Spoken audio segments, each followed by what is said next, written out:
Bahkan mohon maaf Pak, di Pekanbaru siapa yang keluar sama anjing pasti orang Minang. Marah Pak, faktanya begitu. Siapa yang keluar di Pekanbaru ini keluar sama anjing pagi-pagi, 5-3 ekor anjing, orang Minang tuh pasti itu. Jambi ada orang keluar sama anjing, orang Minang. Bengkulu orang keluar sama anjing, pasti orang Minang. Di Medan alhamdulillah nggak ada. Betul nggak Pak? Ya. Jadi saya katakan kalau begitu jugalah Minangkabau, habis negeri kita ini. Nah, tambah kemarin Galodo yang kemarin itu, Galodo yang pertama di bulan Ramadan tanggal 5 April, saya juga pas lagi di Bukit Tinggi Pak Ibu sekalian. Itu yang musola yang kita lihat di YouTube itu, yang disebar oleh video itu, masjid yang musola yang bergonjong itu. Galodo pertama, sebelahnya ini sungai nih, ini musolanya misalkan, ini sungai. Ya. Galodo yang pertama itu di masjid itu depan belakang sampingnya ada rumah, masih banyak rumah, dan kalau mau masuk musola itu masuk dalam gang, kiri kanannya ada rumah. Itu Galodo yang pertama, masih ada rumah. Galodo yang kedua ini habis rumah itu semua Pak Ibu sekalian. Masjidnya tetap berdiri kokoh, musolanya, suraunya. Dan hebatnya lagi kuasa Allah, batu-batu besar itu, batu-batu besar, Masya Allah Pak Ibu sekalian, hampir sebesar mimbar ini ya batunya. Ndak menyenggol musolanya, rumah depan musola dihantamnya, habis rumah tuh. Bersusun batu gadang situ. Ingat, itu perintah Allah batu itu Pak Ibu sekalian.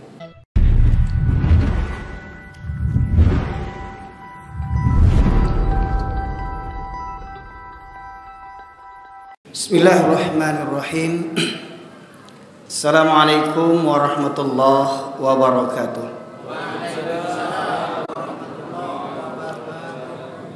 Alhamdulillah nahmaduhu wa nasta'inuhu wa nastaghfiruh wa na'udzu billahi min syururi anfusina wa min sayyiati a'malina. Man yahdihillahu fala mudilla lahu wa ma yudlilhu fala hadiyalah. Asyhadu an la ilaha illallah wahdahu la syarika lah wa asyhadu anna Muhammadan abduhu wa rasuluhu alladzi la nabiyya ba'dah. Allahumma shalli wa sallim ala nabiyyina Muhammad wa ala alihi wa sahbihi ajma'in. Qala Allah ta'ala fil Qur'anil Karim, a'udzu billahi minasy syaithanir rajim. Ya ayyuhalladzina amanu taqullaha haqqa tuqatih wa la tamutunna illa wa antum muslimun. Amma ba'du, ma'asyiral muslimin, sidang jamaah tafaqquh fid din yang dirahmati oleh Allah. Syukur alhamdulillah kita haturkan kehadirat Allah Subhanahu wa taala di atas kelimpahan rahmat dan karunia yang masih Allah anugerahkan kepada kita. Serta salawat dan salam kita aturkan kepada junjungan kita Nabi besar Muhammad sallallahu alaihi wasallam, yang dengan diutusnya beliau menjadi rahmat bagi seluruh sekalian alam. Bapak sekalian rahmati oleh Allah, saya aturkan jazakallah khairan khairul jaza. Terima kasih kepada pengurus yang telah berkenan menghadirkan saya di majelis ini, di mana memang saya secara pribadi men-share kegiatan dakwah saya. Ini merupakan safari saya yang kedua, seperti mana disampaikan oleh Bapak pengurus tadi yang menyampaikan kata sambutan.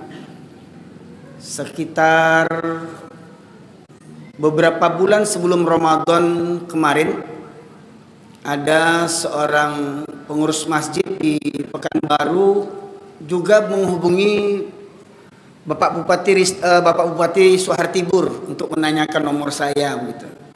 Qadarullah, ya beliau dapat dari siapa begitu, akhirnya beliau hubungi saya beberapa bulan sebelum Ramadan tahun lalu. Dan ini merupakan inisiatif saya pribadi, merupakan safari dakwah saya yang kedua. Dan kalau memang Allah berkenan, nanti akan saya lakukan safari berikutnya sekitar 3 bulan sekali, Bapak sekalian. Sebagaimana pula yang saya lakukan di Jakarta setelah viral Memang berkali-kali saya diundang ke Jakarta, ke Aceh, Jambi, ya. Bapak sekalian, dirahmati Allah, sebelumnya mohon maaf ini nanti kepada kawan-kawan media, kalau misalnya ada yang, kalau bisa jangan live ya, kalau misalnya ada yang bisa dipotong dari materi-materi saya, dipotong aja nanti, termasuk penyampaian seperti begini, ya. Kalau bisa, kalau tidak bisa ya tidak masalah. Sebab nanti ada yang mengatakan materi saya berulang-ulang. Memang materi saya berulang-ulang Bapak Ibu sekalian. Karena Al-Quran juga diturunkan berulang-ulang, setahap demi setahap. Kenapa saya sampaikan di setiap materi itu berulang-ulang? Satu, mungkin jamaah hanya melihat di YouTube. Dan di YouTube itu macam-macam persepsi orang, macam-macam penilaian orang. Maka ketika hadir di majelis seperti begini, saya minta didampingi. Alhamdulillah berkenan imam kita mendampingi saya nanti untuk membacakan terjemahan. Kenapa saya minta dibacakan terjemahan? Terkadang orang mengatakan Ustadz Erin tuh kok kasar kali mulutnya, ya, kok sebutannya tuh nggak ada diperhalus. Kata orang Minang tuh nggak ada kata mendaki, kata menurun, datar saja sama dia. Ini karena lahir di Medan mungkin kata orang, ya, nggak tahu adat dia ini, ya. Memang saya lahir besar di Medan Bapak sekalian, ya. Sekitar tahun 72 saya lahir besar di Medan. Setelah gempa 2009 baru saya hijrah ke kampung halaman kedua orang tua saya di Pariaman, tepatnya di Nagari Mangguang, Pariaman Utara. Ayah saya desanya Tanjung Sabar, ibu saya desanya Ampalu, sama-sama di Kenagarian Manggung, Pariaman. Dan untuk di Pekanbaru saya sudah tidak asing lagi karena banyak keluarga saya di Pekanbaru. Kecil-kecil saya sudah sering berkunjung ke rumah etek saya, kakak dari ayah, di Pasar Pusat, Jalan Haji Agus Salim dekat Masjid Al Irsyad, Gang Kardina. Itu ada namanya Etek Sinur, namanya Etek Nuraini, ya. Kemudian kakak saya juga pernah tinggal di Tampan, sekarang tinggal di Perawang. Abang saya, adik saya ada tinggal di Pangkalan Kerinci. Dan baru sekitar 6 bulan adik perempuan saya dari Bekasi pindah ke Kartama. Bapak sekalian, alhamdulillah, ini sekedar sekilas ta'aruf kita pada kesempatan kali ini. Alhamdulillah, sejak saya tinggal di Pariaman 2009, saya memang lebih banyak berdakwah keluar kota Pariaman. Mungkin orang Pariaman bisa mengetahui, mohon maaf ini, di sekian banyak tempat saya berdakwah, memang yang lebih berat itu dakwah di Pariaman. Dakwah di Pariaman itu berat. Ya, kenapa beratnya? Nah, nanti bisa kita bicara di luar mimbar. Ya, karena saya lihat, mohon maaf ini, kemarin Buya Ristawardi berkomentar mengenai materi ribut sosial media.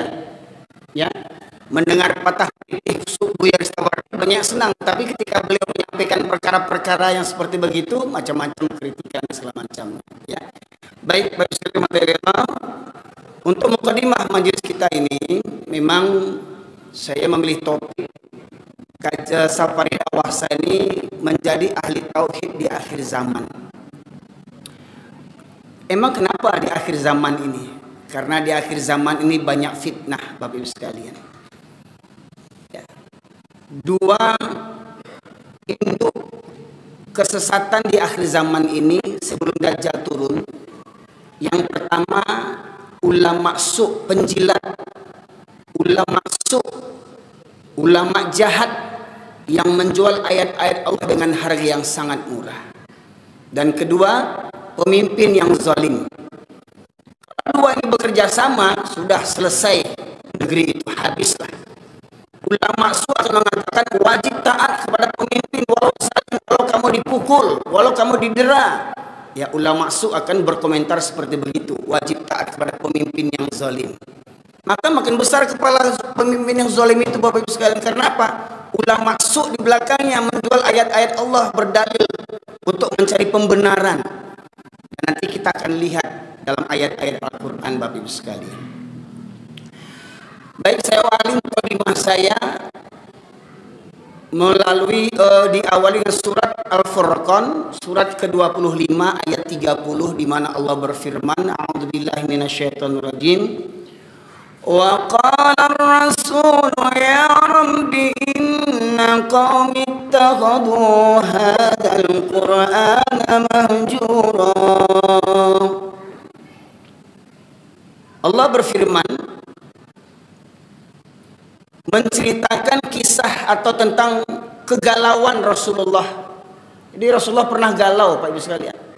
Pernah gelisah, pernah gundah gulana.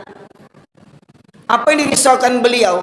Kerisauan beliau itu Allah abadikan dalam firman-Nya, di mana Allah berfirman, dan berkatalah Rasul, Ya Rabbi, wahai Rabbku, wahai Tuhanku, sesungguhnya kaumku menjadikan Al-Quran ini sesuatu yang diabaikan. Itu 1400 tahun yang lalu beliau mengadu kepada Allah Subhanahu wa Ta'ala, dan diabadikan oleh Allah di dalam Al-Quran tentang kegalauan beliau, bahwasanya kelak nanti umatnya kita ini banyak diantara kita yang mengabaikan Al-Quran.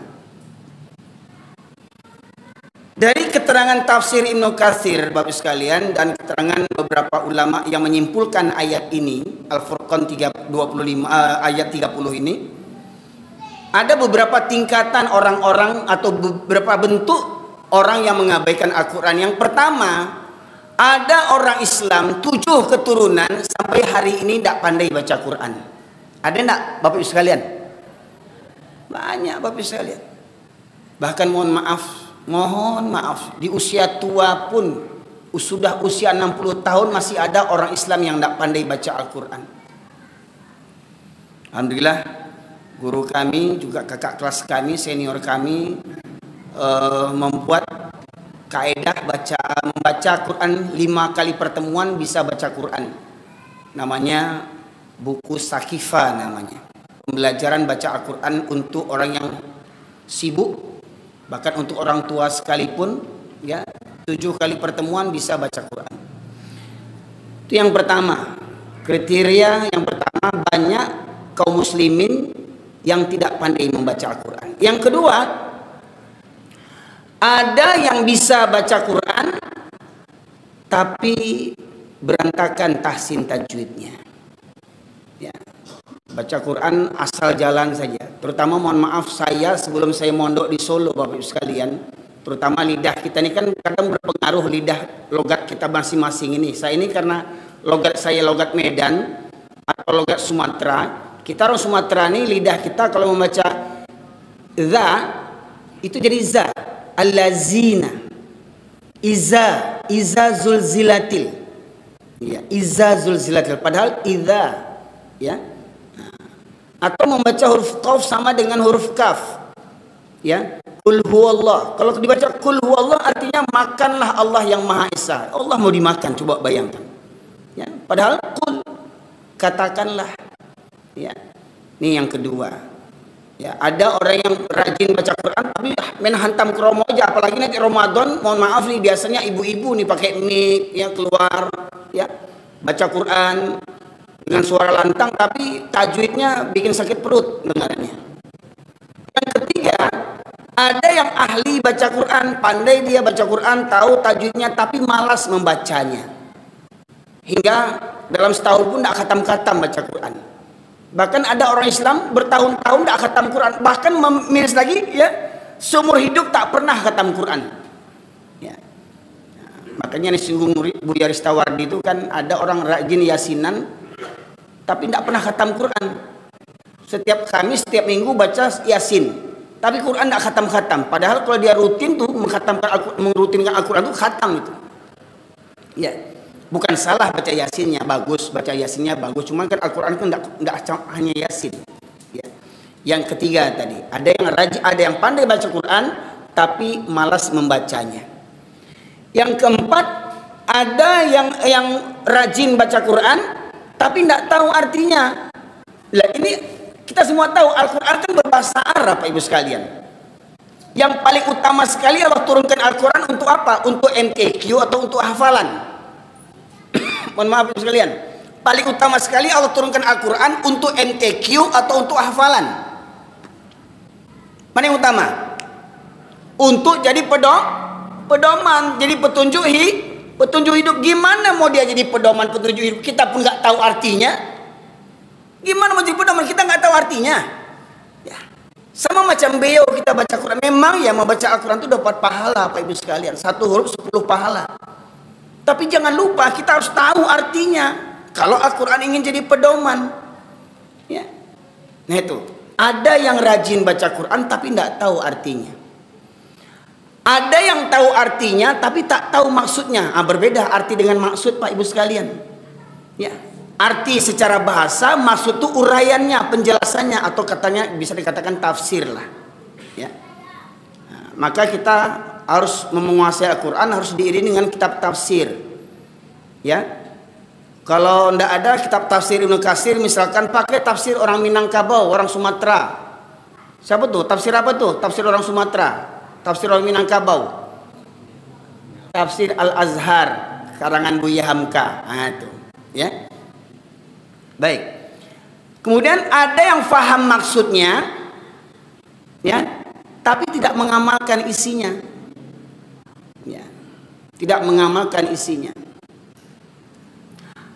Ada tingkatan berikutnya, dia mengamalkan isinya tapi hanya untuk dirinya, tak berani sampaikan kepada orang lain. Padahal kuntum khaira ummatin ukhrijat linnas ta'muruna bil ma'ruf wa tanhauna 'anil munkar. Itu inti Al-Qur'an, mencegah, mengajak kepada yang ma'ruf, mencegah kepada yang mungkar. Kemudian ada yang mendakwahkannya tapi lupa menjadikan Al-Qur'an sebagai obat. Apa itu? Ru'yah. Ya. Tapi anehnya orang menjadikan ru'yah sebagai alternatif. Bukan alternatif, itu yang utama. Ya. Pengobatan dengan Al-Quran itu pengobatan yang utama. Makanya Rasulullah ajarkan kepada kita zikir pagi dan petang. Itu pada hakikatnya ru'yah. Membaca ayat kursi, membaca 3 qul 3 kali masing-masing. Itu ru'yah, Bapak Ibu sekalian. Jadi kalau ada Bapak Ibu sakit, berobat ke dokter dulu. Jangan apa-apa ke dokter dulu, ru'yah dulu dengan Al-Quran. Bahkan ya banyak ulama, Imam Syafi'i atau siapa itu yang ketika beliau demam, beliau ambil air putih, ya, dia bacakan Al-Fatihah, ya, dalam hitungan ganjil 1, 3, 5, 7 Al-Fatihah saja dengan air putih beliau minum, ya, itu Masya Allah sembuh. Atas kehendak Allah Subhanahu wa taala tentunya. Ya. Yang terakhir, ada orang yang faham keseluruhannya tapi tidak berani menggenggam Quran. Itu maknanya tidak berani berjihad menegakkan kebenaran dalam isi Al-Quran. Nah, ini dari ayat Al-Quran, mukadimahnya. Jadi mohon maaf Bapak sekalian, dengan tidak mengurangi keagungan Al-Quran, nanti saya minta imam kita hanya membacakan terjemahannya karena waktu yang singkat. Karena saya yakin kita semua sudah, saya husnuzon, kita semua sudah sering baca Quran, tapi kita jarang mengupas artinya, kan? Nah, baik. Sekalian, berkaitan khutbah saya yang viral, pro dan kontra orang memahaminya. Ya, tapi alhamdulillah saya dengan hal itu pasti ada pro dan kontra. Jangankan saya, Nabi aja banyak yang benci, apalagi siapalah saya. Siapalah saya, ya. Rasulullah aja langsung mukjizat, ya, malaikat Jibril turun langsung, masih banyak aja musuhnya, ya. Nah, apalagi saya, bisa lihat, ya. Maka mari kita mendengarkan. Sebenarnya yang keras itu kaji ustadznya atau hati kita yang keras. Nah, yang pertama saya minta tolong kepada imam kita dibuka surat yang ke-57, surat Al-Hadid ayat 16.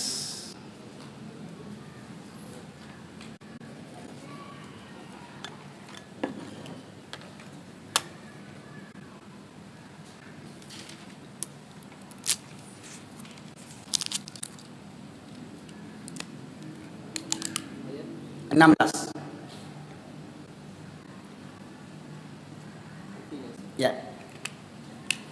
Artinya, belum tiba waktunya bagi orang-orang yang beriman untuk secara khusyuk mengingat Allah dan mematuhi kebenaran yang telah diwahyukan kepada mereka.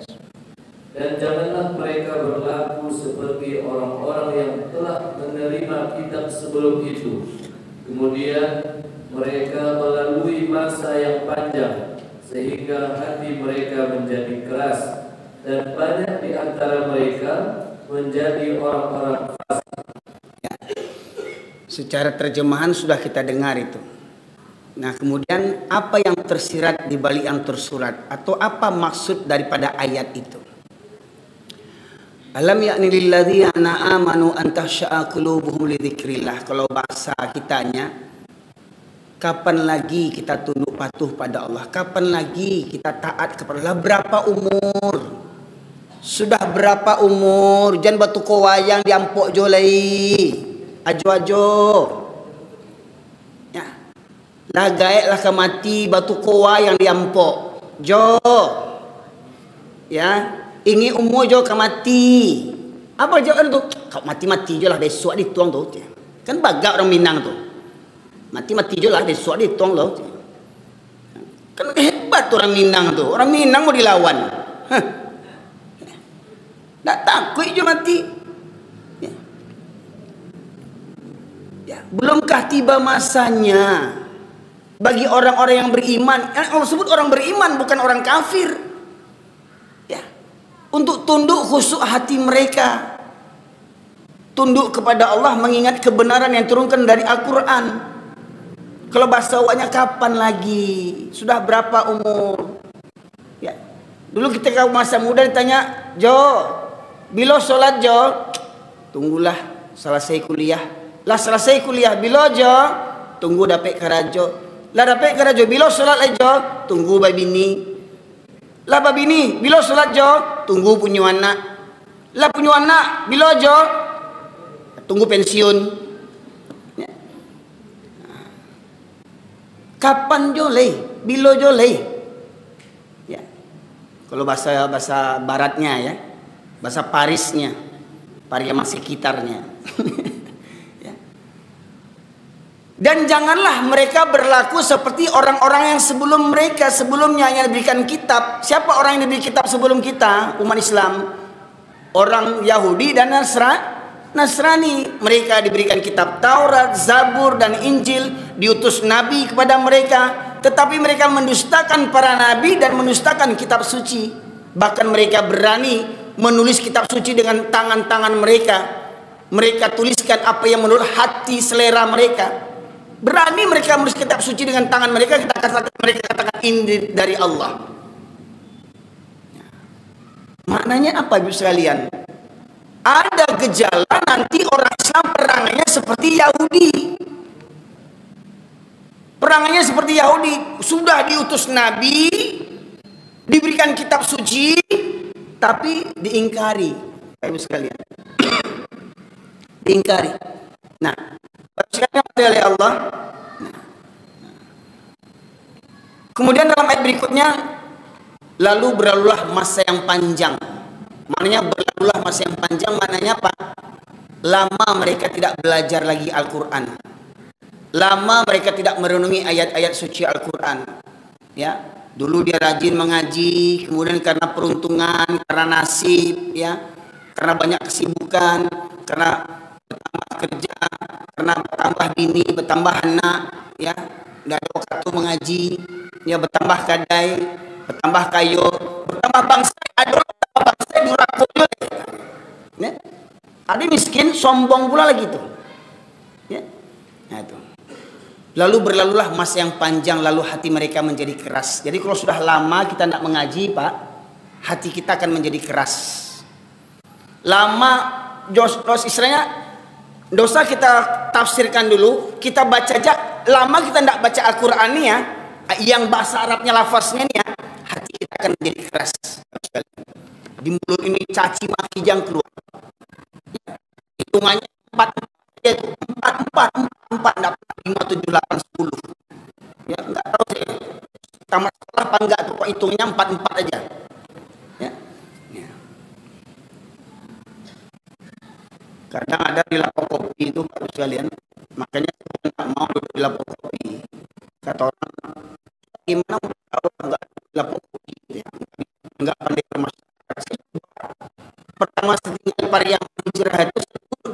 kopi. Cuman saya lihat ya di Lapo Kopi itu Pak macam-macam orang Pak. Yang banyak ya beruban-beruban. Apa mohon maaf ya. Main batu koa, sudah main batu koa ya, di pagarahan sama kawannya, diiseng-iseng sama kawannya, mohon maaf langsungnya barua waangnya. Ah, ya cek barua. Dibalas sama waang itu yang barua dah 2 barua. Datang yang lain anya lah barua lah 3 barua. Bekolah ngamu ambo sudah jadi barua sudah tulis. Nah, kok tidak berani mula-mula di Lapau Pak, lah barua aja di Lapau itu saudanya. Ya.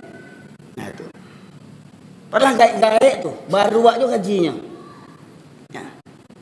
Mendengar itu tidak sakit hatinya tuh, tapi kalau mendengar ambo mengecek barua berang orang. Kok celik bukan orang berang ambo menyebut barua. Ya. Nah. Jadi kalau lama tidak mendengar kaji, lama tidak baca Quran, lama tidak sholat, hati kita akan jadi keras. Seperti apa kerasnya? Buka surat Al-Baqarah ayat 74.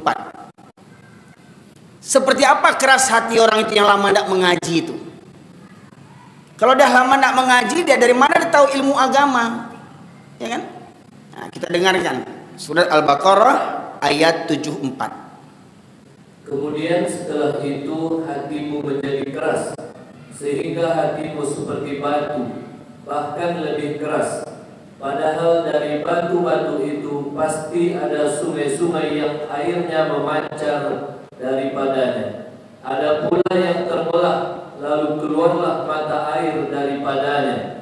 Dan ada pula yang meluncur jatuh karena takut kepada Allah. Bahkan ada yang meluncur jatuh karena takut kepada Allah. Batu, Pak Ibu sekalian. Ternyata Allah sebutkan ada batu yang meluncur jatuh. Misalkan dari bukit jatuh, dari gunung jatuh. Kemarin kita lihat Galodoh tuh, sebesar-besar batu itu Pak Ibu sekalian, dibawa oleh arus air.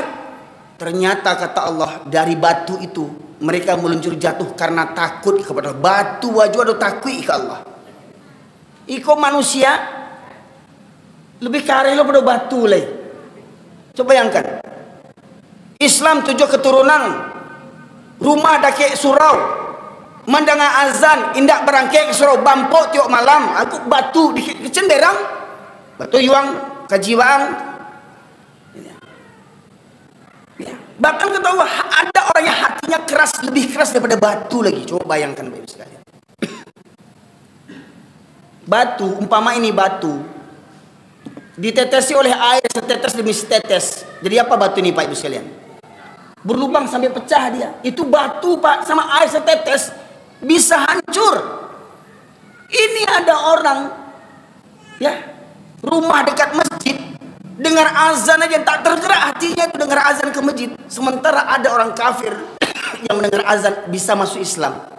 Ini ada orang Islam mendengarkan azan tak pernah sholat. Ya Allah Pak Ibu, kalau kita buat survei lah, terutama di kampung kita ya Pak, orang Minang gua.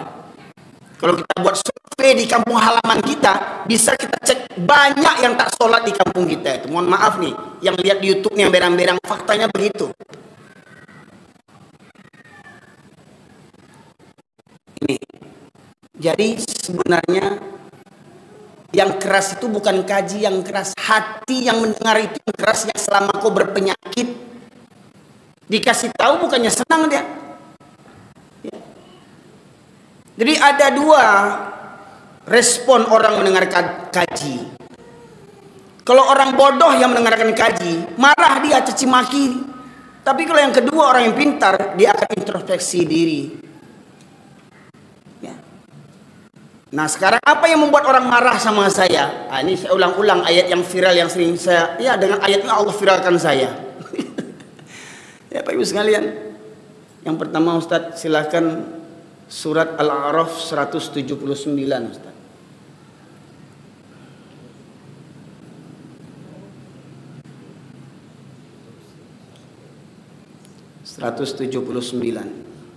وَلَقَدْ ذَرَأْنَا لِجَهَنَّمَ كَثِيرًا مِنَ الْجِنِّ وَالْإِنسِ لَهُمْ قُلُوبٌ لَا يَفْقَهُونَ بِهَا وَلَهُمْ أَعْيُنٌ لَا يُبْصِرُونَ بِهَا ولهم آذان لا يسمعون بها أولئك كالأنعام بل هم أضل أولئك هم الغافلون.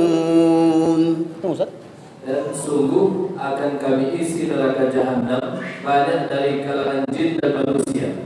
Mereka memiliki hati tetapi tidak dipergunakan untuk memahami ayat-ayat Allah, dan mereka memiliki mata tetapi tidak dipergunakan untuk melihat tanda-tanda kekuasaan Allah, dan mereka mempunyai telinga tetapi tidak dipergunakan untuk mendengarkan ayat-ayat Allah. Mereka seperti hewan ternak, bahkan lebih hina lagi. Mereka itu adalah orang-orang yang lengah. Dan akan kami penuhkan neraka jahanam, kata Allah. Penuh neraka jahanam, Pak Ibu sekalian. Diisi oleh golongan jin dan manusia. Siapa jin dan manusia yang menghuni neraka jahanam ini? Lahum qulubun la yafqahuna biha. Mereka yang punya hati, tetapi hatinya tidak digunakan untuk merenungkan ayat-ayat Allah. Ayat-ayat Allah secara umumnya dibagi dua, Pak Ibu sekalian. Ayat Qur'aniyah, kalamullah, firman Allah, dan ayat kauniyah. Orang Minang kan punya falsafah tuh. Alam takambang jadi guru. Nah, itu alam takambang jadi guru. Jadi guru bagi awak tuh alam takambang tuh. Contoh. Awal saya hijrah dari Medan ke Pariaman, Pak Ibu sekalian, gempa 2009. Di mana terjadi, Pak Ibu? Gempa 2009 di Padang dan Padang Pariaman ya, yang paling banyak pengaruhnya, yang lebih mengerikan. 2009 itu masih bulan Syawal. Ketika peristiwa gempa itu masih bulan Syawal, dan saya diundang dari Medan untuk khutbah di kampung halaman orang tua saya di Pariaman. Saya masih tinggal di Medan ketika itu. Ya. Karena mohon maaf ini, ya, percaya atau tidak, saya pernah pulang kampung di tahun 2000. Mohon maaf kalau marah orang kampung saya, marahlah. Ya. Saya pernah pulang kampung tahun 2000 di Pariaman. Ketika masuk waktu sholat subuh, tidak ada terdengar orang azan. Sementara tempat lain sudah mulai ngaji. Saya berangkat sama ayah saya berangkat sama sepupu saya dari Medan, pergi ke surau. Kami dari rantau, kami yang buka surau. Orang kampung tidak ada yang ke surau. Dibuka surau, dihidupkan lampu, lapiak berserak-serak tikar plastik dulu, Pak Ibu sekalian, berserak-serak, beracak-acakan. Lantai tabah, abu. Di atas banyak sarang laba-laba. Di ujung musola dalam, di musola itu dalamnya berserak kertas BT. Kertas togel lah istilahnya itu. Ya, di surau. Ternyata Pak tidak heran. Saya lihat di TV, di YouTube gini ke petang tuh, homoseks di surau. Laki-laki sama laki-laki. Ke petang di musola, bersobok di Padang Kuranji. Ngisap narkoba berjamaah di surau. Berjamaah dia, tapi ngisap narkoba, coba bayangkan. Ya, di Minangkabau tuh yang katanya punya falsafah adek basani sarak basani kitabullah sarak mangatu adek memakai. Nenek kemarin di Padang juga tuh ndak mau kalah sama suaminya. Suami suka tampok, neneknya bininya main kartu remi. Lah kamatilah bau ban lah gaek lah keripui tuh main kartu remi anduang-anduang cilako tuh. Batosa kasana uncung memang kasar. Lah gaek betul remi karajonya, coba bayangkan.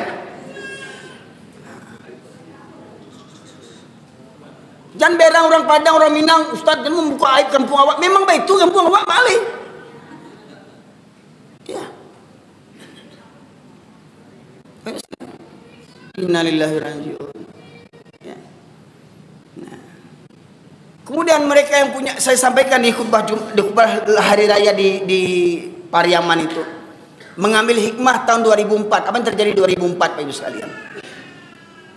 Tsunami di Aceh, gempa bumi, tsunami, hancur perumahan perkampungan tepi laut itu. Yang tinggal apa? Masjid itu pelajaran. Ada tidak mengambil pelajaran daripada itu? Kampung habis, rumah orang kaya, istana orang kaya hancur, yang dibangga-banggakan orang kaya itu hancur. Apalagi gubuk derita. diskotik, kafe, hancur. Apalagi lapo tua, lapo kopi. Ya. Ya. Hancur. Hanya masjid yang berdiri kokoh. Pertanyaannya, ambil pelajaran enggak daripada itu? Ya. Jadi saya sampaikan, kalau begini jugalah perangai orang Pariaman Kampung Ambo. Mohon maaf, di sana Ambo orang Pariaman, jangan berangko faktanya. Sejak Ambo tinggal di Pariaman, baru Ambo tahu. Orang Pariaman kalau baralek enggak borgen, enggak sah baraleknya. Hah? Seakan-akan baralek borgen itu seakan-akan wajib bagi orang Pariaman khususnya. Sagan awak ke orang kampung tahu nak bawa bangsa. Memang bangsa. Lah bangsa atau diuntung lah tu. Berutang-utang mengundang organ. Teruntung dia hanya. Berutang-utang bawa organ, seakan-akan harus sah pakai organ tu. Enggak cukup organ. Ternyata di organ tunggal itu Masya Allah, lagu-lagu tripping. Boro-boro beri, boro-boro beri. Batanya tu bara-bara jole. Tripping. Lagunya Masya Allah, tidak malu orang kini membuka aibnya. Hamil 3 bulan, hamil 3 bulan, hamil 3 bulan, tidak malunya. Barangkali bentuk anak gadis. Pakaian penyanyinya innalillahi wa inna ilaihi rajiun. Itu yang penyanyi orang Minang tuh, Bu. Orang Minang yang menyanyi itu pakaiannya makin malam pakaiannya. Di kampung pertanyaan, di kampung tuh ada nak nenek mama alim ulama jadi pandai bunuhkan orang di kampung tuh? Ada nak? Masih pakak nenek mama cilaku tuh sadonya. Betul Ustaz, mulai berang tuh.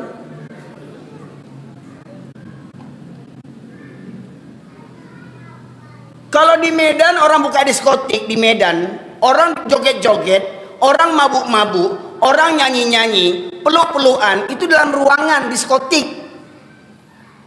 Tapi di kampung saya diskotiknya di mana orang baralek, jadi diskotik pentas tuh. Lampu disko nah, seperti lampu disko, berjoget dengan lampu yang gelap, dengan macam goyangannya, semakin malam semakin buka-buka baju penyanyinya. Pertanyaannya, di kampung tuh ada enggak nenek mama alim ulama cari pandai bundo kanduang? Kadang yang punya wale itu nenek mama yang punya wale. Yang punya wale itu bundo kanduang. Ndak cilaku tuh tukik membawa rabah tuh. Ndak cukup di situ. Barale, mabuk-mabuk. Mabuk-mabuk, botol-botol minuman keras berserak-serak. Ya Allah ya Rabbi. Mengaku orang baradai itu. Mengaku orang baradai. Tolong yang marah sama saya, tolong saya tunjukkan di mana salah saya. Benar tak kata saya ini? Ya. Itu kerja orang kampung selama ini, Masya Allah. Masjid lengang, organ tunggal ramai. Kadang mohon maaf, Masya Allah, ibu-ibu wirid Yasin kadang. Pagi awal menikah baca Yasin, tengah hari goyang di bawah pentas joget ibu wirid Yasin. Astagfirullah.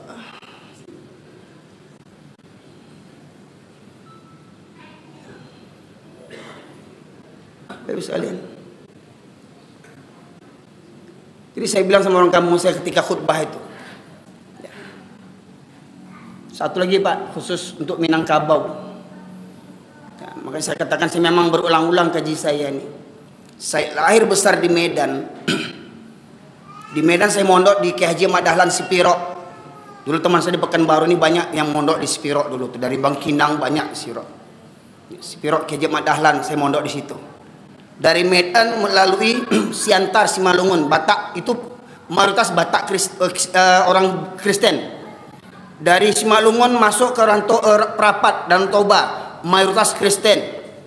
Mandeh saya tinggal di Kabanjahe, Kabupaten Karu, mayoritas Kristen. Sejak saya lahir sampai saya berjenggot begini, tidak pernah saya ketemu di Medan orang gonceng-gonceng sama anjing. Nggak pernah saya lihat di Medan orang gonceng-gonceng sama anjing, peluk-pelukan sama anjing di Honda tuh. Nggak pernah saya lihat orang satu mobil sama anjing. Betul Ustaz Kasanamnya, memang anjing namanya. Ya, wow itu huruf wow. Nggak ada wow anjing. Salah saya bilang anjing. Memang anjing. Kalau wow tuh huruf wow. Wawun. Wow. Ya. Nggak pernah saya ketemu di Medan tuh Pak Ibu sekalian. Jadi cerita yang saya karang nih namanya. Nama saya cerita karang. Umpama kalau kita itu dari Padang mau ke Medan, ya naik bis ALS, di perjalanan ketiduran ngantuk, sedang di jalan sedang ngantuk tuh goyang-goyang mobilnya, bangun, oh udah sampai kita di Medan ini, karena Medan tuh banyak jalan berlobang, ya sama ketika kita mau Pekanbaru, Padang, ya di Petapahan, di Ujung Gading, udah macam Medan pula itu, lobang-lobang jalan itu ya. Tapi kalau pas balik dari Medan mau ke Padang lagi, naik bis yang sama, bis ALS, ya karena saya dulu dari Spiro, dari Medan ke Solo itu naik bis ALS 3 hari 3 malam, ya 2 bangku untuk 4 orang kami, pangku-pangkuan, ya karena masih kecil. Kalau dari Medan kita pulang ke kampung ke Padang nih ALS, ketiduran, pas lagi bangun-bangun, lihat di luar sudah nampak orang goncengan sama anjing. Oh lah tiba di kampung gua. Jadi menanduan kampung awak Minangkabau di mana orang bergonceng juanjiang Minangkabau tuh. Bahkan mohon maaf Pak, di Pekanbaru siapa yang keluar sama anjing pasti orang Minang. Marah Pak, faktanya begitu. Siapa yang keluar di Pekanbaru ini keluar sama anjing pagi-pagi 5-3 ekor anjing, orang Minang tuh pasti itu. Jambi ada orang keluar sama anjing, orang Minang. Bengkulu orang keluar sama anjing pasti orang Minang. Di Medan alhamdulillah nggak ada. Betul nggak Pak? Ya. Jadi saya katakan kalau begitu jugalah Minangkabau, habis negeri kita ini. Nah, tambah kemarin Galodo yang kemarin itu, Galodo yang pertama di bulan Ramadan tanggal 5 April, saya juga pas lagi di Bukit Tinggi Pak Ibu sekalian. Itu yang musola yang kita lihat di YouTube itu, yang disebar oleh video itu, masjid yang musola yang bergonjong itu. Galodo pertama sebelahnya nih sungai nih, ini musolanya misalkan, ini sungai. Ya. Galodo yang pertama itu di masjid itu depan belakang sampingnya ada rumah, masih banyak rumah, dan kalau mau masuk musola itu masuk dalam gang, kiri kanannya ada rumah. Itu Galodo yang pertama, masih ada rumah. Galodo yang kedua ini habis rumah itu semua Pak Ibu sekalian. Masjidnya tetap berdiri kokoh, musolanya, suraunya. Dan hebatnya lagi kuasa Allah, batu-batu besar itu, batu-batu besar, masya Allah, Bapak Ibu sekalian, hampir sebesar mimbar ini ya batunya. Ndak mampir, ndak menyenggol musolanya, rumah depan musola dihantamnya, habis rumah tuh. Bersusun batu gadang situ. Ingat, itu perintah Allah batu itu Pak Ibu sekalian. Itu perintah Allah. Ndak ada kemampuan air menjalankan itu. Kun fayakun kata Allah. Batu jadi tentara Allah. Berdiri kokoh batu-batu itu di atas rumah-rumah, pondasi rumah-rumah di Simpang Batabuah Bukit Tinggi itu, Simpang Kecanduang itu. Habis sekalian, itu rute saya kalau saya dari Pariaman mau ngisi pengajian ke Payakumbuh, ya, saya lalunya di situ. Ya, Sungai Pua. Ya, habis sekalian. Tidakkah kita mengambil pelajaran daripada itu? Ya. Sebelum Ramadan pula, ya, Sumatera Barat banjir, pesisir selatan. Sekalian. 6 bulan sebelum itu banjir di Kota Padang. Ada gunung di perbukitan di Kota Padang. Gunung itu dikikis Allah, bukit-bukit itu dikikis Allah. Keluar mayat-mayat dan kuburan tuh Pak Ibu sekalian, keluar. Untung tak mekik-mekik kuburan yang mayat-mayat itu. Tolong. Kalau mekik dia nggak kencing-kencing orang nengoknya itu. Ya. Terbongkar kuburan tuh Pak Ibu sekalian. Pertanyaannya, tidakkah kita mengambil pelajaran? Punya hati, nggak ada takut. Bagaimana mungkin ada orang Minang Islam 7 keturunan sholat seminggu sekali? Bagaimana mungkin orang Minang yang beradat 7 keturunan adatnya Islam, agamanya Islam, adatnya Minangkabau, ya, sholat seminggu sekali? Bagaimana ada orang Minang perempuan yang nggak tahu berjilbab hari ini? Masih ada nggak perempuan Minang yang nggak berjilbab hari ini? Banyak. Pulang kampung calia. Disabui orang Cina kaliang. Ya. Kok orang Cina ada di panggaannya di Nyobutiah. Kulah kaliang besar pendek lo tuh, besar pontong lagi di pakainya. Tak tahu duntuang. Besar pontong orang Minang.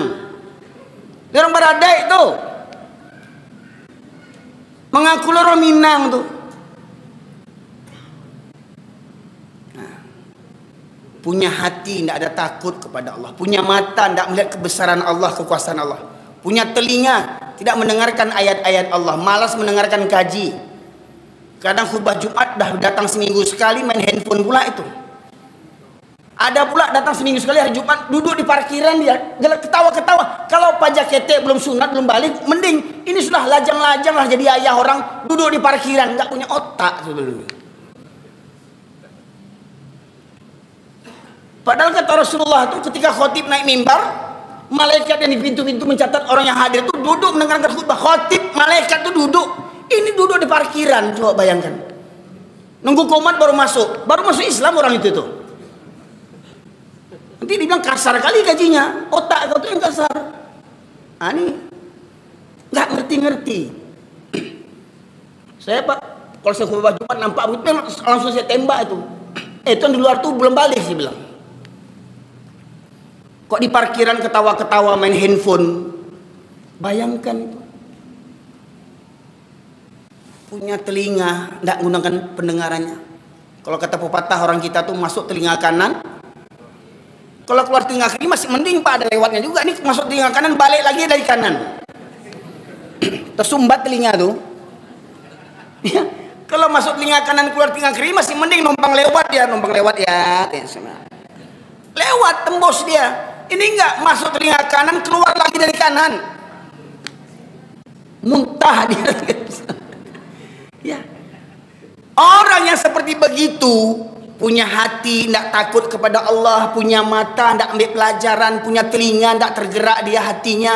Mereka seperti ulaika kal an'am, mereka seperti binatang ternak, bagum adol, bahkan lebih sesat, lebih hina daripada binatang lagi. Ya Ustaz ya? Surah Al-A'raf Ustaz? 179. Bukan kata saya. Jadi kalau ada orang Minang yang sholat seminggu sekali, binatang tuh. Saya tuh poin aja kaji ini Pak. Saya berani karena ada Al-Quran. Kalau marah jangan marah sama saya, ambil Quran ini buang. Kalau ada orang Minang, padusi Minang tak berjilbab, binatang tuh. Tak mengerti jole, batu lemah lembut lah kaji itu. Kalau orang masuk Islam ya lemah lembut awak masuk Islam, orang baru masuk Islam. Kalau Islam 7 keturunan, lemah lembut jole. Lah bakare hati itu, mendengar kaji tidak muah. Rumah dakek je surau kumusaji indah mendengar ceramah tidak, coba bayangkan tuh. Ulaika kal an'am balhum adol, mereka seperti binatang ternak, bahkan lebih hina, lebih sesat daripada binatang ternak lagi. Pak Ibu, binatang ternak kan halal kan, dicari orang juga nanti bulan Idul Adha kan, sapi, kerbau, kambing. Pertanyaannya, mau nggak disamakan dengan kerbau? Tapi orang Minangkabau.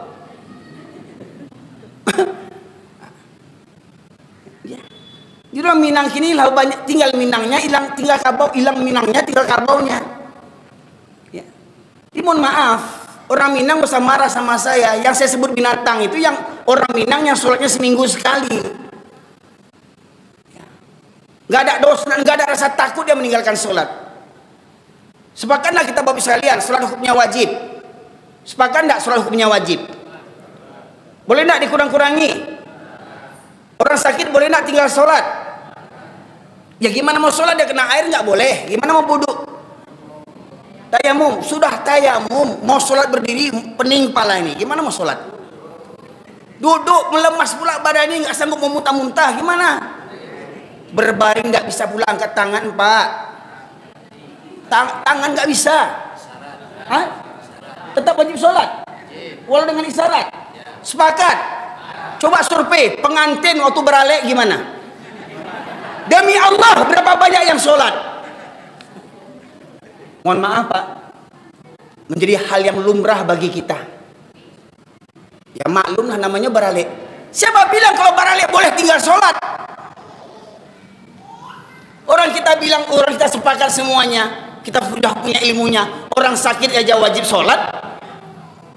Walau terbujur kaku di tempat tidur bertahun-tahun sakit, masih ingat dia siapa orang yang datang, tahu dia jam, tahu dia raso masakan tuh, tetap wajib sholat walau sakit terbujur kaku di tempat tidur dia pakai pempes. Ini anak daru Jomara Pulai, pengantin laki pengantin perempuan sakit, kenapa nggak sholat? Kewajiban kita sholatkan pengantin tuh. Biasanya sholatkan orang apa Pak? Memang pengantin itu sudah mati kerancaan. Balagak ratu sehari, ratu narako. Banggal jadi ratu sehari. Dek ratu itu nak sholat, ratu narako. Jujur nih, berapa banyak orang yang beralek waktu pesta itu yang sholat? Coba bayangkan. Oh, Ustaz kan beralek juga. Iya saya beralek. Tapi saya beralek bini saya nggak ada pakai gencung, nggak ada pakai celak, nggak ada make up, nggak ada suntiang, ya cantik juga bagi saya. Memangnya untuk saya kan bini saya, untuk apa saya pamerkan sama laki orang? Nanti naksir pula laki orang. Apa katanya? Barana ampe kau dia nanti jual, asuhan lah. Lah barana ampe bini awak di nanti orang jole. Bila kebati laki kau je.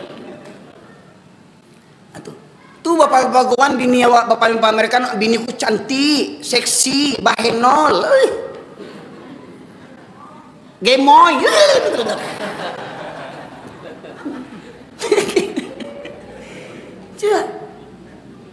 Kadang yang anehnya di kampung atau di mana-mana ada ibu-ibu pakai jilbab dapat hadiah dari orang pulang umroh jilbabnya sepaha. Di bawahnya serawal legin dipakainya. Coba bayangkan. Itu ibu sakit utak, bunda kandung sakit utak namanya itu. Ada pula ibu-ibu jilbab hadiah dari ulang umroh tua sepaha tua. Serau pontong lagi dipakainya. Itu. Masa orang Minang, padusi Minang tak tahu ada orang Minang baka menutup aurat? Pak Usalian. Nah. Jadi kalau ada orang Minang yang baralek nak sholat tu binatang tu. Lebih buruk pun binatang. Mohon maaf Pak, jangan salah faham. Itu kata Allah, saya jelaskan firman Allah itu sajaleh-jalehnya. Enggak ada takut meninggal sholat, senyum-senyum pula itu. Foto, kadang foto, mohon maaf nih foto nih, kadang kita mau pula dibodoh-bodohin. Foto pengantin laki-laki sama perempuan. Istri saya suruh di pengantin laki-laki tegaknya. Istri kita suruh di pengantin laki-laki samping berdiri. Nah kita yang perempuan, yang suaminya di samping pengantin perempuan. Mau pula itu di sebelah laki orang foto-fotoan gaya bebas. Andi ya. Sebelah bini orang awak berfoto, nak ada rasa malu, nak ada rasa cemburu. Coba yang mengaku beradai lo tuh. Adek sia tuh. Nah, ini foto. Di depan ruang tamu tuh ada namanya tergambar foto itu namanya foto prawedding. Apa arti prawedding tuh? Apa arti prawedding tuh? Belum nikah kan? Belum nikah lah foto palu-paluannya. Nak kurang ajar tuh. Belum nikah lah paluan. Astagfirullah, nak kadun tuang tinggal di kampung belagak orang kota. Orang kapi yang ditiru. Namanya sebetulnya orang-orang kapi prawedding. Ya. Itu mayang adik Minangkabau tuh kini. Ambo baralek jo Pak Ibu sekalian. Alhamdulillah bini ambo dak ada basuntiang. Ancak jo bagi ambonya. Ambo baralek dak ada pelaminan, dak ada basandiang sebab ambo takwi dosa mempamerkan istri ambo ke laki-laki yang bukan mahramnya. Juga dosa biko terjadi salam-salaman laki-laki perempuan yang bukan mahramnya. Coba cari lihat. Le orang baradek orang Minang waktu baralek salam dak? Adik sia tuh. Tolong alim ulama Minangkabau sampaikan kok. Apa hukumnya berjabat tangan laki-laki perempuan yang bukan mahramnya? Belagak mengerti adai. Adai pasal sarak pasal kitabullah, sarak mengatur memakai gadang otak. Mohon maaf nih Pak Ibu sekalian. Kadang habis sholat raya, habis sholat Idul Fitri, salam-salaman satu lapangan tuh semua laki perempuan. Adat siapa itu? Ya. Orang yang begitu kata Allah, mereka seperti binatang ternak, bahkan lebih hina daripada binatang. Nah sekarang kita dengar pula lagi Ustaz, ayat 176. Nah, surat yang sama, surat Al-A'raf ayat 176. Dan sekiranya kami menghendaki, niscaya kami tinggikan derajatnya dengan ayat-ayat itu. Tetapi dia cenderung kepada dunia dan mengikuti keinginannya yang rendah. Maka perumpamaannya seperti anjing. Seperti apa Ustaz? Anjing. Geng. Lanjut. Jika kamu menghalaunya, dijulurkan lidahnya, dan jika kamu membiarkannya, ia menjulurkan lidahnya juga. Demikianlah perumpamaan orang-orang yang mendustakan ayat-ayat kami. Maka ceritakanlah kisah-kisah itu agar mereka berpikir. Di ujung ayat apa kata Allah? Dan ceritakanlah kisah-kisah itu. Maknanya Pak, wajib sampaikan ayat ini. Tapi anehnya orang disampaikan ayat ini ada yang tersinggung. Wah, engkau kok anjing-anjingnya ojo ndak dalam lembutnya. Ya. Ini. Agar mereka berpikir. Nah, jadi Al-Qur'an ini untuk yang hanya berpikir, bahasa awalnya untuk yang punya otak aja kaji kok. Ya.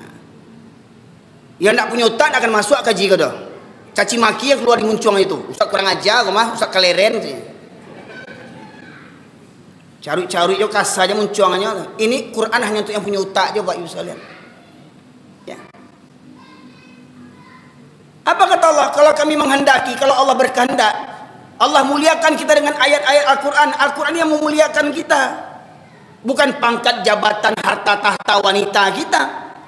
Jangan bangga Pak, pangkat tinggi. Oh jadi presiden, jangan bangga dulu. Fir'aun presiden juga dulunya. Kurus cungkreng Fir'aun itu dulu. Macam tengkorak Fir'aun dulu ya. Kurus cungkreng. Nah, fotonya di Fir'aun itu. Ya. Banyak tentaranya suka-suka bunuh orang, anak kecil dibunuhnya. Coba bayangkan, Fir'aun itu membuat undang-undang peraturan untuk melegalkan kezolimannya. Fir'aun tuh. Pertanyaan di zaman sekarang ada nggak Fir'aun? Nah, carilah sendiri. Nama Fir'aun nggak ada ya, tapi perangannya masih Fir'aun banyak. Ya. Jadi jangan bangga dengan jadi presiden, jadi gubernur, jadi ini semua. Wah. Jangan bangga jadi pegawai, jadi pejabat. Mohon maaf, Haman tuh pegawainya Fir'aun. Oh jangan bangga, harta kaya berlimpah, banyak, ada kebun sawit, ada tanah begini-begini. Jangan bangga, Korun lebih kaya dari kita lagi. Apa mau dibanggakan? Mohon maaf, paling kaya Pak Ibu sekalian yang punya Fortuner, yang punya Alphard. Berapa Bapak Ibunya Alphard? Ada 100, ada 1000. Nggak usah sombong. Siapa yang paling kaya kata Allah, kata Rasulullah itu? Raka'ataini minal fajri khairum minad dunya wa ma fiha. 2 rakaat salat sunnah fajar di waktu subuh itu lebih baik daripada dunia dan isinya. Masya Allah. Apa isi dunia Pak? Semua mobil di dunia ini masuk tuh. Apa isi dunia nih? Pangkat yang tinggi, tidak apa-apa, tidak ada sebandingannya dengan sholat fajar 2 rakaat. Apa sih dunia tuh? Perempuan cantik, tidak apa-apanya dibandingkan sholat 2 rakaat itu. Itu baru sholat sunnahnya Pak, belum sholat wajibnya. Ya. Jadi kata Allah Pak Ibu sekalian, mereka tidak mau memahami Al-Quran, tidak mau mengamalkan Al-Quran, tidak mau menyampaikan Al-Quran. Lebih cenderung kepada dunia. Oh nanti kalau saya sampaikan ini orang tersinggung. Nanti kalau saya sampaikan ini orang nanti marah. Nanti kalau saya sampaikan begini nanti saya nggak diundang lagi. Kalau nggak diundang lagi nanti di mana dapat amplop? Ya. Nah, kalau nggak dapat amplop di mana mau bayar kredit motor? Saya alhamdulillah di mana-mana ceramah saya sampaikan amplop orang dikasih orang. Semua pengurus yang masih amplop saya sampaikan semuanya. Nggak percaya Pak Bu? Hah? Demi Allah saya buang amplopnya semua. Hah? Ya tentu diambil isinya dulu. Andilah wak jo isinya uang gua. Kalau sama isinya dibuang Pak Ibu sekalian, dibuang sama isinya, ketemu orang pampok pokok. Amplop, duit, pasang nomor dia, berdosa pula. Sebelum dia berdosa, maka selamatkan. Amplop tuh suka dia tuh. Ini ada ustadz yang menenggang amplop. Oh kalau ngaji situ tuh amplopnya tabah, kalau di situ amplopnya ketek. Pas jawab di amplopnya ketek itu motor ambo rusak Pak. Jadi supaya sananya dapat amplop tabah tuh isi kardus Indomie dalam amplop tuh. Nah, ya jadi ceramah tuh nang kalama orang jo subarang galak-galak, kok diundang balik ya. Aduh. Nggak berani menyampaikan kebenaran, apalagi kalau diundang pejabat, ada Pak Gubernur. Wah, hebat Pak Gubernur, paling hebat. Nah, lidah tak betulang. Ya. Nah. Cenderung kepada dunia. Habis waktu untuk urusan dunia. Masya Allah, untuk hobinya. Di kampung saya itu kalau ada namanya hobi zaman apa namanya? Musim layang-layangan. Ya Allah ya Rabbi, sampai malam-malam main layang-layangan, coba bayangkan. Sampai malam main layang-layangan. Ya, pakai lampu dia Ustaz. Sekarang pakai lampu. Ya. Oh yang muda-mudanya hobi main futsal sanggup, ke masjid enggak sanggup. Maka memang benar perjalanan yang terjauh dan terberat bagi laki-laki itu Pak Ibu, perjalanan ke masjid. Berapa banyak pemuda sanggup mendaki Gunung Merapi, Gunung Sumbing, Gunung Selamat, gunung apa, tapi mereka tak sanggup sholat. Kami mendaki gunung juga Bu, waktu saya nyantri mendaki gunung pula. Gunung tertinggi di Jawa Tengah itu sudah daki di Gunung Selamat. Tapi kami di puncak itu sholat berjamaah kami subuh. Azan kami berkumandang di puncak gunung tuh, melihat kebesaran Allah itu, menggeletar hati ini. Ya Allah, gunung, kalau letuskan gunung ini Allah, jadi apalah kami ini. Menambah kekusukan kita sholat di puncak gunung Ibu sekalian, untuk melatih fisik kita. Ya. Ya. Banyak orang sanggup lari maraton, sanggup main goes-goes, main sepeda, tapi tak sanggup sholat. Anak-anak kita kuliah ke Padang, kuliah kemana-mana, kuliah ke Jakarta, kuliah ke Jogja, kuliah ke luar negeri, tapi pulang liburan nggak sanggup ke masjid, nggak sanggup ke masjid. Mohon maaf, haji sudah tiap tahun, umroh tiap bulan, saking kayanya. Ke masjid pulang nggak sanggup ke masjid rutin, karena dah merasa banyak pahala dari sholat di Masjidil Haram, Masjid Aqsa katanya. Ya. Baik sekalian, cenderung kepada dunia dan merupakan hawa nafsunya rendah, maka perumpamanya seperti anjing kata Allah. Itu kata Allah Pak. Perlu dipelunak bahasanya. Aku ya, Allah katakan anjing, katakan anjing. Kalau dibaca guguk tidak dapat pahala kita. Ya. Fa masalu kamatsali huhu, tidak ada artinya. Ya. Kalbun. Ya. Bapak Ibu sekalian. Terakhir, Ustaz buka surat Al-Anfal ayat 22. 22. Sesungguhnya makhluk bergerak yang bernyawa yang paling buruk dalam pandangan Allah ialah mereka yang tuli dan bisu, tidak mendengar dan memahami kebenaran, yaitu orang-orang yang tidak mengerti. Jadi kalau terjemahan ini Pak Ibu sekalian sudah dipelunak juga nih sebenarnya nih. Ya, makhluk bergerak, banyak orang nggak respon kalau makhluk bergerak. Kalau makhluk bergerak itu apa Pak Ibu sekalian? Makhluk yang bergerak. Apa saja makhluk yang bergerak? Makhluk yang bergerak apa Ibu? Pohon makhluk enggak? Pohon makhluk enggak? Bisa jalan-jalan? Enggak. Ya. Binatang makhluk enggak? Bisa bergerak enggak? Manusia makhluk enggak? Bisa bergerak enggak? Jadi kalau terjemahan yang lain Pak Ibu sekalian, ya. Sesungguhnya inna syarrad dawab, dawab itu akhirnya binatang melata sebenarnya. Seburuk-buruk binatang itu, mohon maaf. Kalau menurut Bapak Ibu sekalian, binatang yang paling buruk, paling hina itu apa? Anjing, babi, satu lagi? Ada binatang favorit nih di kampung awak banyak nih, barua itu. Biasanya kalau orang naik tensi di sabui ini. Kalau orang naik tensi di sabui ini binatang yang 3 favorit ini. Menurut kita binatang yang paling buruk itu, paling hina itu anjing, babi, baru. Tapi menurut Allah, inna syarrad dawab indallah, binatang yang paling buruk dalam pandangan Allah, orang yang peka dan orang yang bisu. Binatang paling buruk di muka bumi, kata Allah. Siapa orang yang peka ini?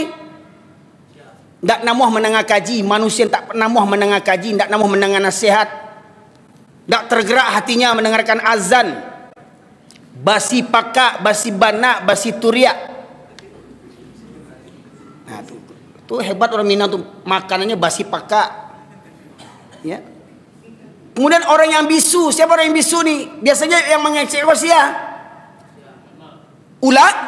Ulama, alim ulama, dai, mubalih, tak berani mengecek, dosa berceramah. Ya.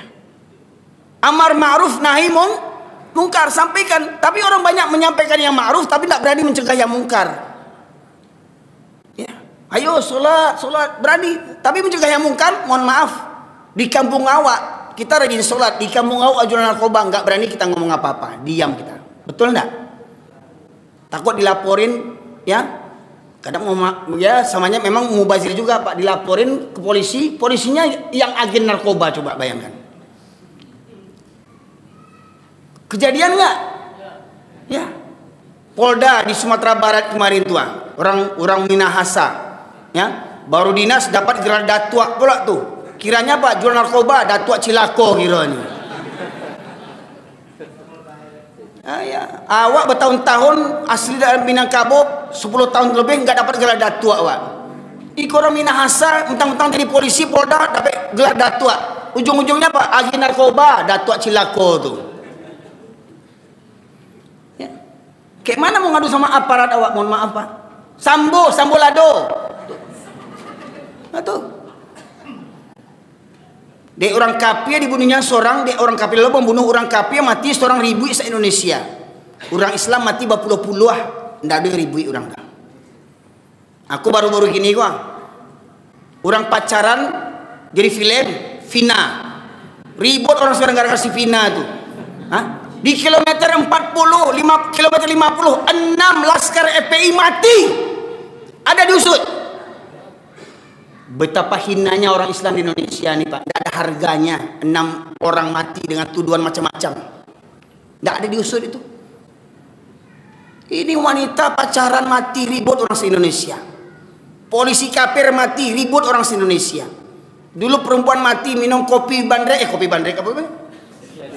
saya berbulan-bulan sidangnya dia viral.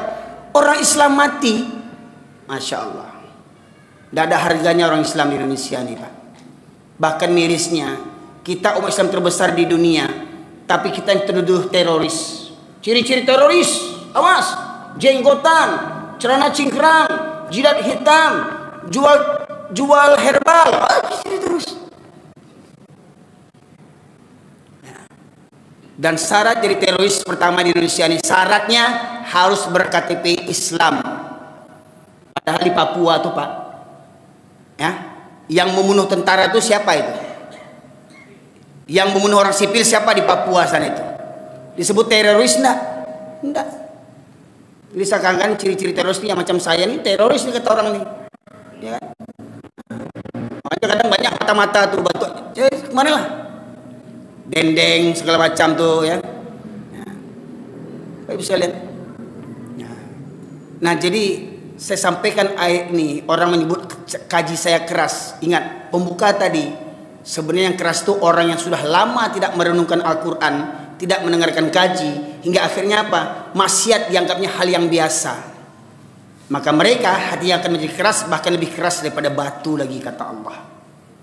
Dan kemudian orang yang tidak peduli dengan Al-Quran, maka dia hina di mata Allah, bahkan lebih hina pada binatang lagi. Allah samakan orang Islam yang biasa sering meninggalkan sholat dan segala itu baru sholat Pak Ibu, belum yang lain-lainnya. Ya, mereka Allah samakan dengan binatang ternak, sama dengan anjing, bahkan lebih hina daripada anjing, babi dan kera lagi. Orang yang tidak peduli, tidak mau mendengarkan kaji, tidak mau menyampaikan kebenaran. Pak Ibu sekalian. Nah makanya Pak Ibu sekalian mohon maaf ini, di masjid kita ini yang hadir di mana-mana saya lihat banyak yang tua. Mana yang pemudanya mana nih? Ya. Bapak Ibu di rumah ada anak muda enggak di rumah? Ada pada merantau semua. Ya. Mana anak mudanya? Yang asli penduduk sini ya, pemudanya mana? Ada? Tunjuk tangan. Yang anak SMP asli warga sini ada berapa orang? Yang anak SMA ada berapa orang? Nah, alhamdulillah saya dengar dari Pak Pengurus ya bahwasanya masjid ini tergabung dengan komunitas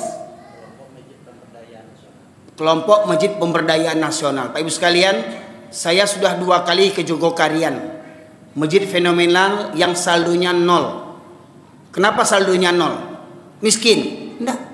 Saya sudah ikut pelatihan PMB, pelatihan masjid bilioner, Masjid Pontianak di Kapal Munzalan. Di Masjid Kapal Munzalan, Pak Ibu sekalian, infak per bulan yang mereka dapatkan, pernah tahu enggak Pak Ibu sekalian? Bapak tahu Pak enggak? Ada yang tahu? Di Masjid Kapal Munzalan Pontianak, infak yang mereka dapat setiap bulannya 5 sampai 9 miliar Pak. Tiap bulan. Kok bisa sebanyak itu? Pertama, masjid ini untuk melayani umat. Ya. Buka 24 jam. Tidak ada tutup-tutup. Bahkan Masjid Jogokarian buka 24 jam. Kalau memang nggak boleh tidur di masjid, takut dia ngences, takut busuk karpetnya, sediakan penginapan gratis. Sediakan tempat tidur khusus bagi musafir. Masjid Jogokarian ada hotel berkelas bintang 4, ada pakai spring bed, pakai televisi, pakai AC, gratis penginapannya. Ya. Masjid Kapal Munzalan begitu juga. Ya. Masjid Kapal Munzalan apa kiatnya dibuatnya sampai 5 miliar per bulan infaknya? Pertama tadi masjid buka 24 jam. Fasilitas kamar mandi tidak ada kunci-kunci. Ya. Ya, bersih kamar mandinya. Kemudian jamaah yang jauh rumahnya dijemput dengan mobil. Dijemput sama mobil Pak. Kalau ada bapak-bapak yang rumahnya jauh dari sini ingin sholat kemari karena nyaman pakai AC segala macamnya, silahkan dijemput sama pengurus nanti. Masjid Kapal Munzalan begitu. Pertamanya mereka meminjam 1 mobil untuk menjemput jamaah. Dijemput jamaah sholat subuh. Habis sholat subuh dikasih sarapan gratis. Nanti dijemput zuhur. Habis sholat zuhur dikasih makan siang gratis. Jadi kalau ada yang bilang nanti kalau saya makan siang gratis, omon-omon. Sorry. Ya. Orang masjid dah dari dulu membuatnya. Ya, akhirnya berubah, nggak jadi makan siang, makan pagi. Ya, sudah berubah lagi, cuma untuk sahur aja sudah tuh lagi. Orang masjid dah buat, ya. Masjid Kapal Munzalan Pak Ibu sekalian dengan cabang-cabangnya. Dijemput jamaah sholat maghrib atau isya, malam dikasih makan siang gratis. Dibuka kajian asar, tahsin tajwid, belajar tahsin, belajar tajwid supaya bapak-bapak ini pulang bawa sembako, kaya miskin bawa sembako. Masjid Kapal Munzalan. Kalau ada jamaah terlilit hutang riba karena dulu tidak mengaji, tidak tahu dia hukum riba, beli mobil pakai riba, beli rumah pakai riba, nikah pakai riba, kuliah pakai riba. Jadi nggak heran banyak sarjana-sarjana koruptor, ya, pakai riba. Nggak tahu dia dulu nggak mengaji. Setelah dia tahu mengaji, mau melunasi hutangnya nggak ada duit. Masjid yang melunasi hutangnya. Masjid yang melunasi Pak Ibu sekalian.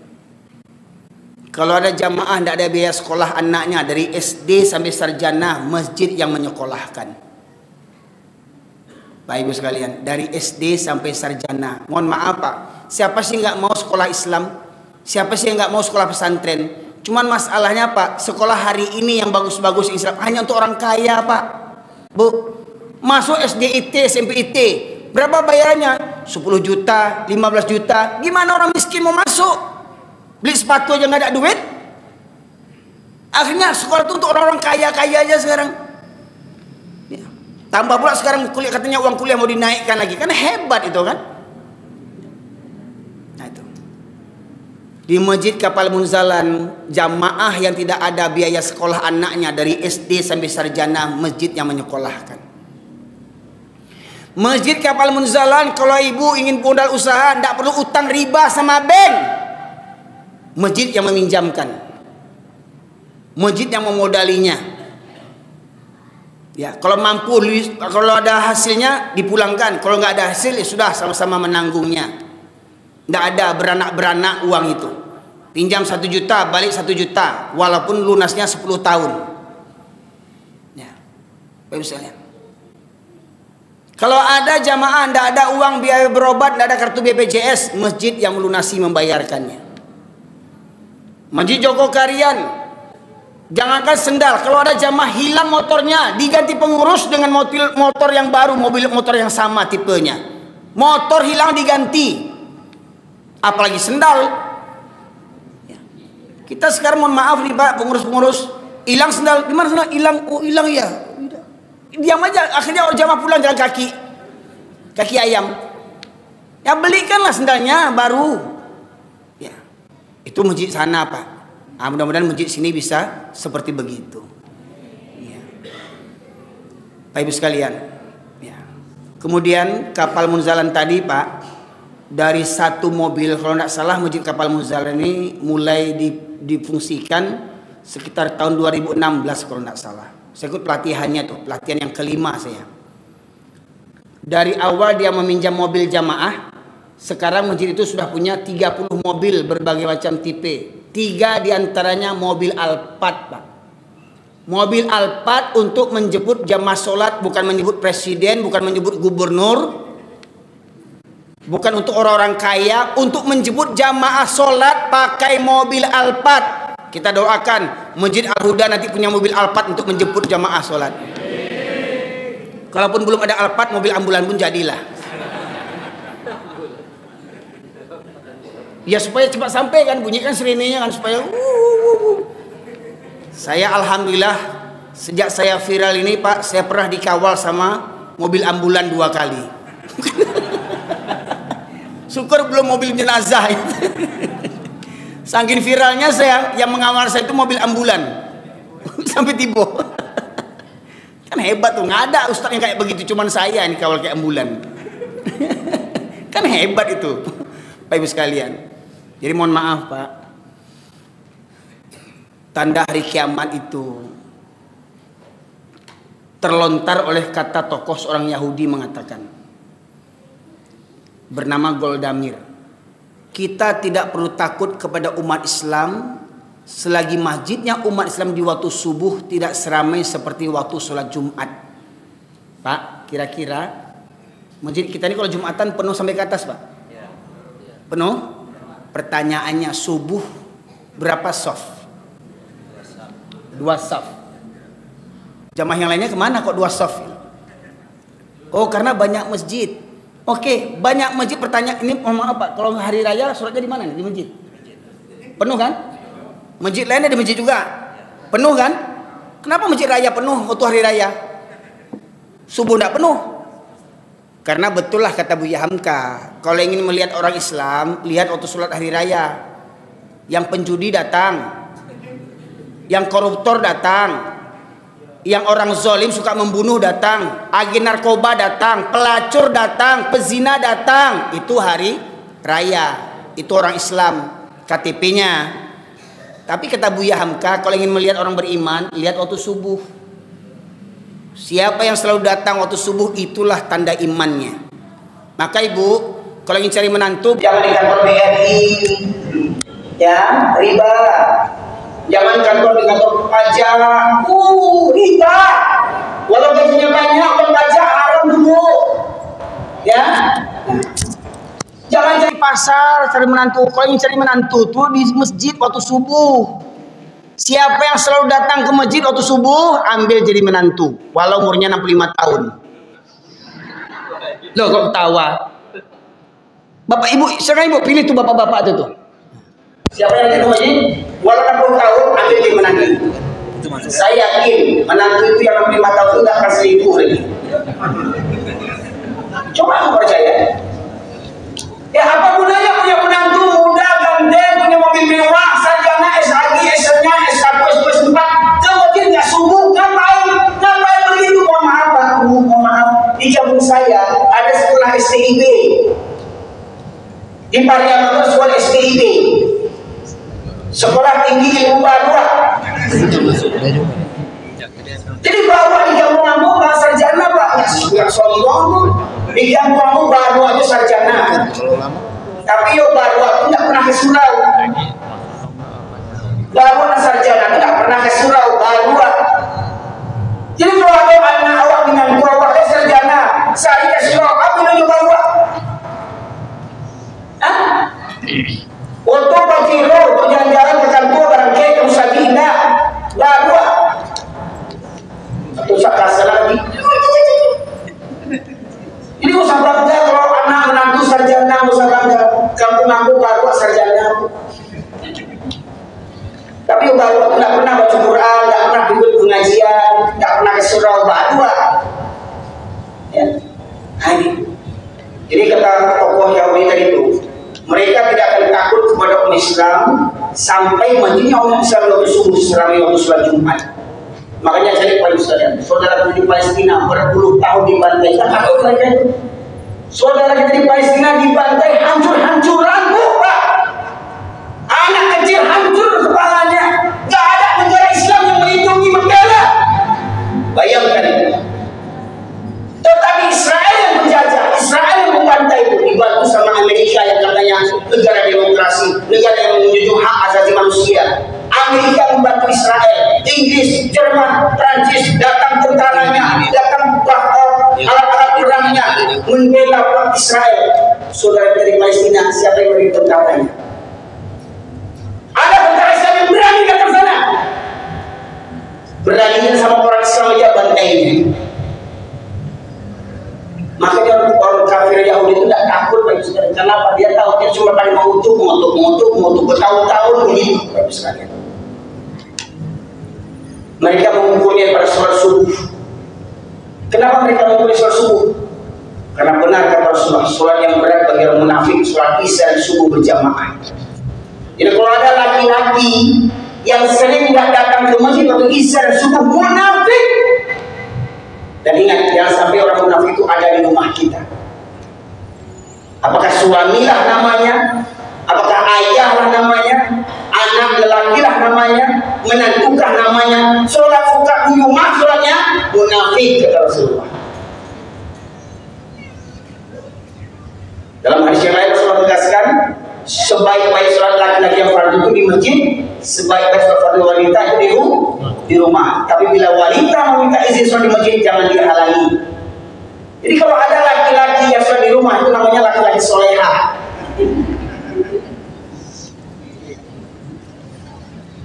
Udah Pak Haji, udah Pak Umroh, sholat di rumah, haji soleha. Tempat sholat fardu bagi laki-laki itu di masjid, bukan di rumah. Di rumah itu untuk manusia. Ya. Kalau Rasulullah katakan, aku ingin segera dikumandangkan qomat, darahku berkilir kamu sembari membawa kayu bakar. Apabila aku dapati ada laki-laki masih berada di rumah, ada laki-laki masih berada di rumah, sementara qomat sudah berkumandang, maka akan aku bakar rumah mereka. Dibakar Rasulullah, Bapak Ibu, kalau di rumah itu ada laki-laki yang balik sehat berakal, kira-kira rumah kita selamat tak? Rumah kita selamat tak kira-kira? Ayahnya lagi bersurau, itu pun kan udah pensiun, kan? Waktu dinas itu sombong nggak tanggung, nggak pernah disuruh rapat, inti nggak pernah.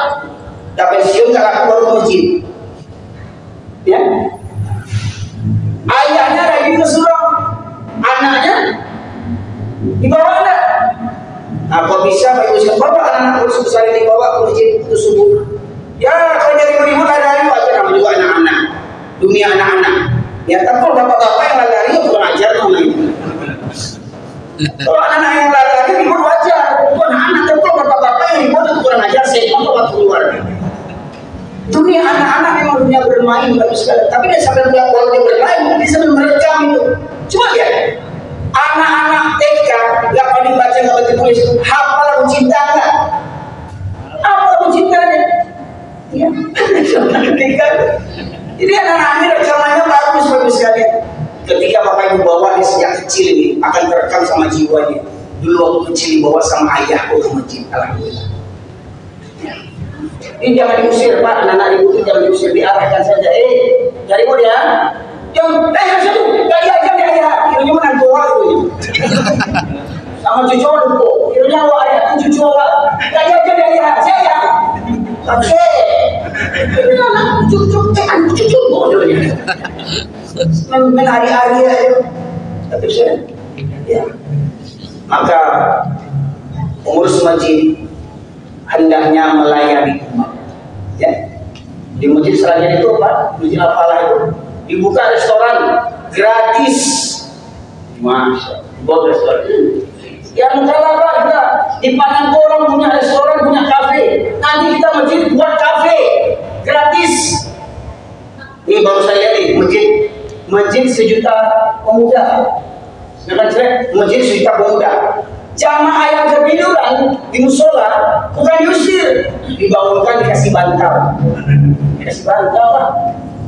Nah, bahkan dikasih kasur yang tipis itu, kasur yang bisa melipat tuh, dikasih kasur, dikasih bantal, begitu pas, masya Allah. Ya, kemudian ada jamaah yang habis sholat istirahat, duduk, apakah buka handphone dia, buka Quran dia, dikasih kopi, dikasih snack. Kalau begitulah masjid, Pak, aku gak cinta sama masjid. Rinduan. Kalau masjid Al-Huda kota begitu tuh, dari Pariaman saya tunggu kemarin saya sholat itu. Jauh. Oh di Al-Huda aku, setiap subuh ada teh dua. Kalau teh boleh tunjang, iyo, bawa di rumah. Apa kok bisa? Tapi lagu di pinggir jalan ini kita jadikan masjid tempat yang dicintai khususnya para pemuda. Jangan kalah sama kafe-kafe Pak. Kafe wifi gratis kita buat Pak. Masjid wifi gratis. Enaknya pemuda itu biar enak sama dia. Enak-enaknya dia. Dia mabuk di masjid, balik ke masjid suatu. Ya. Tapi sediakanlah pendampingnya dan dilepaskan begitu saja. Terakhir Pak, lihat bagaimana supaya masjid ramai waktu subuh. Alhamdulillah sejak saya berdakwah di berbagai daerah, di Cilacap, di Aceh Kuala Simpang, di Mandiri Natal, Tapanuli, sampai ke Malaysia, saya senantiasa mengajak murid-murid saya safari, touring dari masjid ke masjid, ya. Bahkan di beberapa tempat saya ajak remaja itu malam minggu tidur di masjid, malam minggu tidur di masjid. Habis sholat isya tahsin tajwid, habis tahsin tajwid jam 10 tidur, jam 3 bangun sholat tahajud. Habis sholat tahajud muhasabah. Habis muhasabah persiapan sholat subuh. Habis sholat subuh tablik akbar. Habis tablik akbar dapat sarapan gratis setiap malam Ahad, malam minggu. Jadi alihkan perhatian remaja muda-muda malam minggu di kafe-kafe. Kita buat malam minggu di masjid. Ya mau kalah kita sama di kafe. Maka benar Pak, orang kafir itu tak pernah berhenti memerangi kita. Wala yazaluna yuqatilunakum hatta yaruddu an dinikum istata'u. Mereka tidak pernah berhenti memerangi kamu sampai kamu murtad dari agama. Nah, ingat Pak, selamatkan para pemuda. Mana muda-muda kita ini? Maka kedepannya kita buat program mabit. Jadi kalau bisa Pak, entah sebulan sekali buat tabligh akbar, subuh berjamaah dan mabit. Ya. Dan itu sudah saya buat juga hari ini di Nagari Kacang, Danau Singkara. Ya, jadi buat tabligh akbar Pak setiap malam Ahad. Coba dulu sebulan sekali dulu. Ya, jadi programnya bagaimana? Tabligh akbarnya bisa setelah Isya, ya. Kemudian atau habis Isya itu pemuda-pemuda dia tahsin tajwid sama bapak-bapak semuanya tahsin tajwid, ya. Kemudian nanti tidur. Ya tidur, kalau nak di bawah tidur di atas misalkan.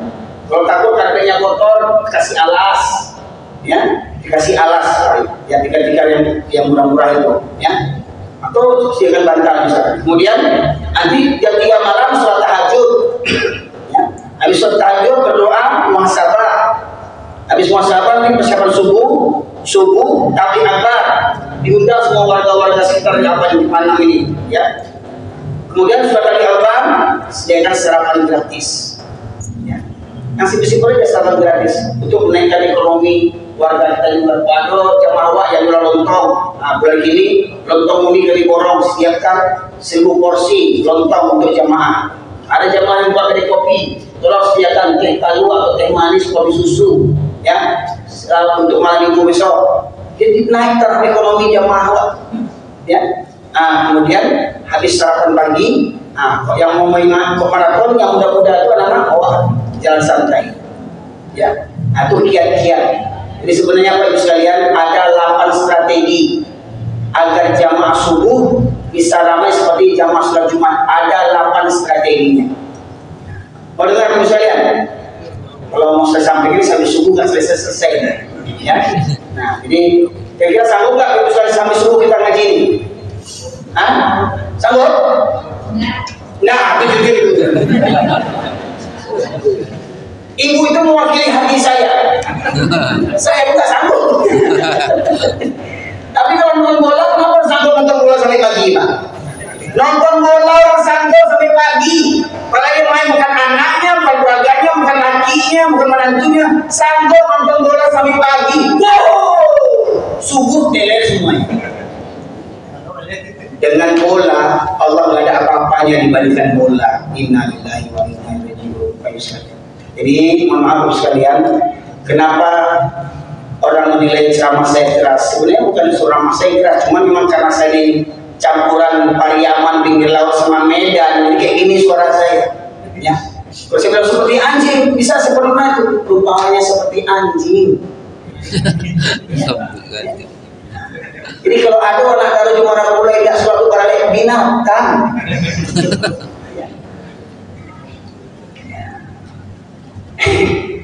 Bagus sekali. Jadi maknanya saya ingin mengajak kepada kita semuanya, mari ramaikan masjid, ramaikan surau. Jangan kita saja, bawa keluarga kita, bawa menantu kita, bawa anak-anak kita, didik mereka dari kecil. Karena pepatah mengatakan kecil teranjak-anjak, besar terbawa-bawa, tua berubah hunti tidak. Baik sekali teman-teman, kiranya inilah mukadimah kajian pembuka kita ya. Ini baru mukadimah ini misalnya, ya. Belum materinya ini, ya.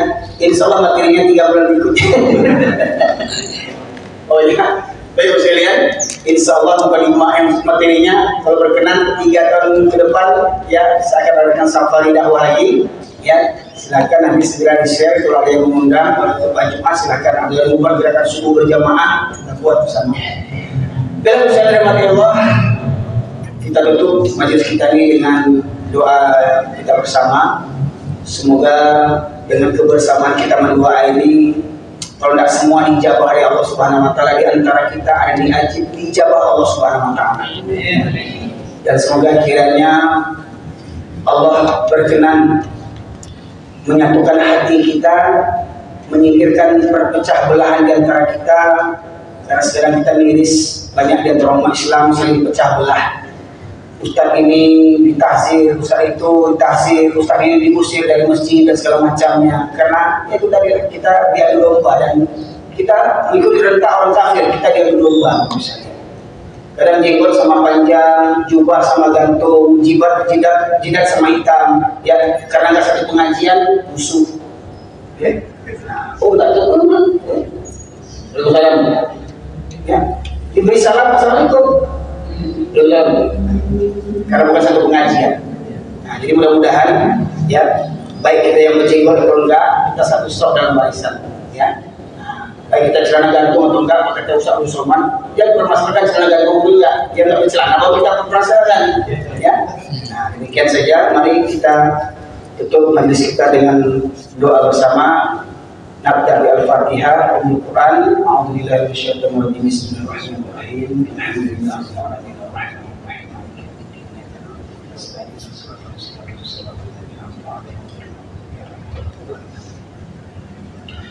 Allahumma inna nas'aluka bi rahmatika ya Allah. Allahumma inni as'aluka bi rahmatika ya Allah Allahumma shalli wa sallim ala nabiyyina Muhammad wa ala alihi wa sahbihi ajma'in. Allahumma fil muslimin wal muslimat wal mu'minina wal mu'minat al-ahya'i minhum wal amwat innaka qadil hajat. Rabbana zalamna anfusana wa illam taghfir lana wa tarhamna lanakunanna minal khasirin. Rabbana la tuzigh qulubana ba'da idh hadaytana wa hab lana min ladunka rahmah innaka antal wahhab. Allahumma arina al-haqqa haqqan warzuqna ittiba'ahu wa arina al-batila batilan warzuqna ijtinabah. Rabbana la tu'akhidhna rabbana ighfir lana wa liwalidayna warhamhuma kama rabbayana shaghira. Rabbana hab lana min azwajina wa dhurriyyatina qurrata a'yun waj'alna lil muttaqina imama. Rabbana la tu'akhidhna in nasina aw akhtana. Rabbana wa la tahmil 'alaina isran kama hamaltahu 'alal ladzina min qablina. Rabbana wa la tuhammilna ma la taqata lana bihi wa'fu 'anna waghfir lana warhamna anta maulana fansurna 'alal qawmil kafirin. Ya Allah ya Rahman ya Rahim, pada malam hari ini kami hadir di rumah-Mu ya Allah. Kami bermunajat kepadamu ya Allah. Hanya kepadamu lah kami menyembah dan hanya kepadamu lah kami mohon pertolongan ya Allah. Jadikanlah kami ini hamba-Mu yang beriman dan bertakwa, agar kiranya iman dan takwa kami menyelamatkan kami, memberikan anugerah kebahagiaan di dunia dan di akhirat kami ya Allah. Ya Allah ya Rahman ya Rahim, agungkan dosa kedua orang tua kami ya Allah. Sayangilah mereka dengan kasih sayang-Mu yang mulia, sebagaimana mereka menyayang kami di waktu kecil. Ya Allah, lapangkanlah kuburan orang tua kami yang telah tiada. Jauhkan mereka dari siksa kubur dan anugerahkanlah kepada mereka nikmat kubur. Begitu pula anugerahkanlah kepada guru-guru kami, kepada pendidik-pendidik kami, kepada alim ulama kami, ustaz-ustaz kami. Begitu pula kepada pemimpin yang taat kepada ya Allah. Ya Allah, jauhkanlah negeri kami daripada musibah dan malapetaka bencana ya Allah.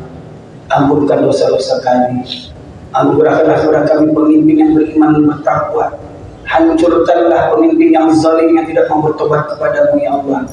Hancurkanlah pejabat-pejabat yang menguras harta negeri ini untuk memperkaya diri mereka dan menyengsarakan rakyat-rakyat mereka ya Allah. Ya Rahman, Ya Rahim, Ya Mujib as-Sa'ilin, muliakanlah saudara kami di Palestina ya Allah. Sungguh kami tidak bisa berbuat apa-apa untuk menolong saudara kami di Palestina ya Allah. Kami melihat setiap harinya anak-anak muslim, anak-anak kami juga ya Allah, mereka hancur berkeping-keping tubuh mereka ya Allah. Para wanita terhina, orang tua kehilangan anaknya, anak kehilangan orang tua ya Allah. Mereka dibantai di mana-mana tanpa ada pembelaan. Ya Allah ya Rahman ya Rahim, ampunkan dosa kami ya Allah. Ampunkan dosa kami, tidak bisa berbuat apa-apa ya Allah, hanya sebatas doa yang bisa kami berikan untuk saudara kami ya Allah. Sungguh mereka lah orang-orang yang mulia, orang yang kuat di muka bumi ini ya Allah.